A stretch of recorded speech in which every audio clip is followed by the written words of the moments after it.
Inilah tanggul Sungai Wai Pisang di Desa Sukaraja, Kecamatan Palas yang jebol beberapa waktu lalu.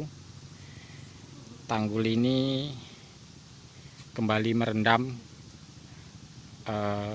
puluhan hektar sawah di Kecamatan Sukaraja ini setelah luapan banjir dari Sungai Wai Pisang meluap pada Minggu sore kemarin pasca hujan deras yang mengguyur wilayah Kecamatan Palas ini. Inilah tanggul Sungai Wai Pisang yang jebol beberapa waktu lalu. Kita lihat.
Siang ini luapan banjir sudah sedikit menyusut, namun potensi banjir masih mungkin terjadi jika sore nanti hujan deras kembali mengguyur di sekitaran